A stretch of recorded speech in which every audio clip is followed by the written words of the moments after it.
యువసేవ సంఘ ఆధ్వర్యంలో BYSS ఆధ్వర్యంలో ఈ రోజు 5 జిల్లాలకు సంబంధించినటువంటి ముఖ్య కార్యకర్తల సమావేశం ఏర్పాటు చేయడం జరిగింది.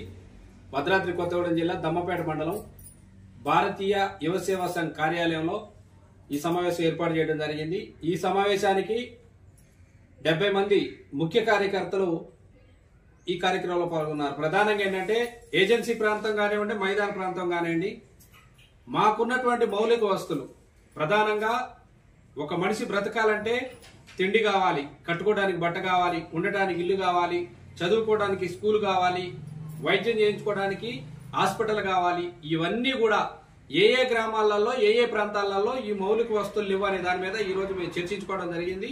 5 జిల్లాలకు సంబంధించి 670 గ్రామాలు, 42 మండలాలకు సంబంధించి ఈ రోజు మేము పూర్తిగా డీటెయిల్స్ గా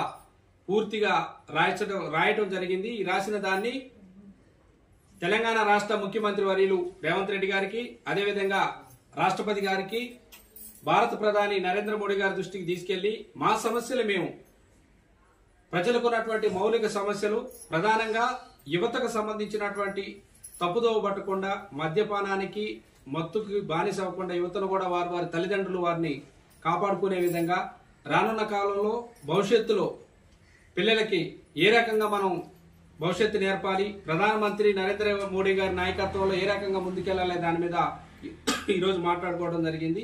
ఈ కార్యక్రమానికి వచ్చినటువంటి ప్రతి ఒక్కరికి పేరు పేరున ధన్యవాదాలు తెలియజేస్తూ, వరంగల్ జిల్లా నుంచి జిల్లా అధ్యక్షులు ఊరుగంటి రమేష్ గారు, మహిబాద్ జిల్లా నుంచి జిల్లా అధ్యక్షులు పనక రామదాస్ గారు, ఖమ్మం జిల్లా నుంచి జిల్లా అధ్యక్షులు పుట్టపర్తి హరిబాబు గారు, భద్రాద్రి కొత్తగూడెం జిల్లా నుంచి జిల్లా అధ్యక్షులు ఊకే వెంకన్న గారు, రాష్ట్ర పూజారి సంఘం అధ్యక్షులు రాజులపాటి ఐలయ్య గారు, అదేవిధంగా భారతీయ యువసేవ సంఘ్ రాష్ట్ర జనరల్ సెక్రటరీ అయినటువంటి పలగాని శ్రీనివాస్ గౌడ్ గారితో పాటు సూర్య సీతారాములు గారు, కినేర రామకృష్ణ గారు, అనేక మంది ఈ కార్యక్రమంలో పాల్గొన్నారు. వారందరికీ కూడా నేను ప్రత్యేకంగా ధన్యవాదాలు తెలియజేస్తాను.